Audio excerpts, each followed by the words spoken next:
তো কেমন আছেন আপনারা? আপনাদের সেবায় আমি ড্রবয় সব সময় হাজির। তো আজকে পার্ট 5-এ আমরা কথা বলবো পৃথিবীর কোন কাজটা সবচেয়ে বেটার।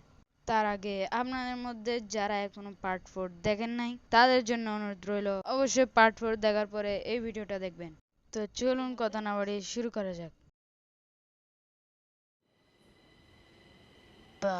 লাল কি খবর? স্যার, যদি আমরা 8 দিনের ভেতর কাজ শেষ করতে না পারি তাহলে আমাদেরকে 1 টাকাও দেবে না। হাইঠু।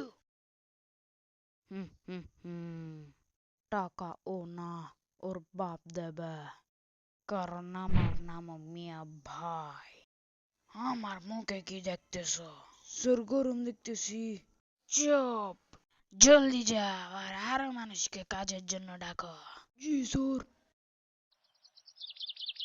তো কাকা, আপনি কি এই কামটা করতে পারবেন?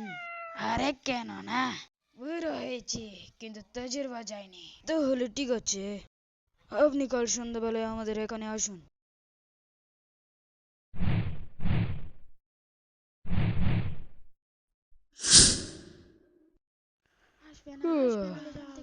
এই বলদেরা আবার সকাল সকাল আবার স্ক্যান করতেছে। দেখতে হবে তো বিষয়টা। আমাদের এখানে আসবে না, চলে যাও। হ্যাঁ, পালিয়ে যাও, এখান থেকে পালিয়ে যাও। হেই, কি হয়েছে এখানে? স্যার, আপনি চলে আইছেন। আরে কাশিম কাকা, আপনি এখানে কি করতেছেন? আরে স্যার, আমি এখানে কাজ করতে আইছি। কিন্তু আপনার এই বলদগুলো কাজ করতে দিতেছে না। স্যার, কাশিম কাকারে এনে ঢুকতে দেবেন না। কিন্তু কেন? কারণ কাশিম কাকার লাড়িটা কোনো নর্মাল লাড়ি না। এনার লাড়িতে বিশেষ কিছু মাগ আছে। ওকে বলে এটা একটা ভয়ঙ্কর অভিশাপ। এনার লাড়ি যেটাতেই বাজে সেটাই ভেঙে যায়। একবার তো এনে গ্রামের বাথরুমও ভেঙে দিছিল।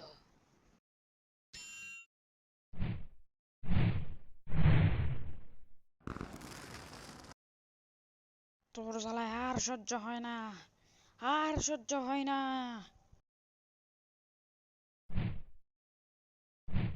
ভাই, আর কতক্ষণ দেখাবি? আরে বেটা, ভিডিও বন্ধ কর।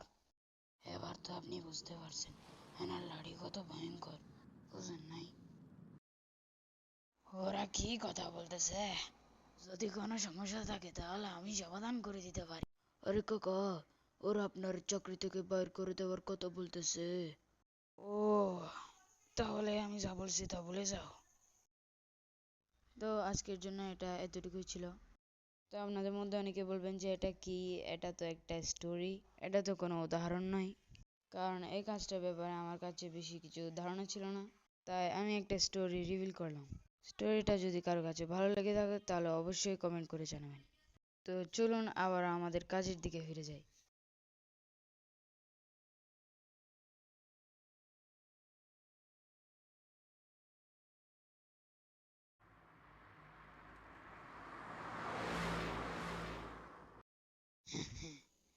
চলে আসলাম ফকির হসপিটালে।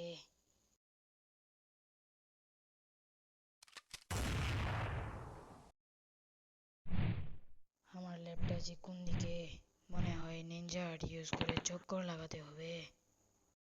আরে, এক সেকেন্ড, আমি তো এই পেজটা ড্র করছিলাম।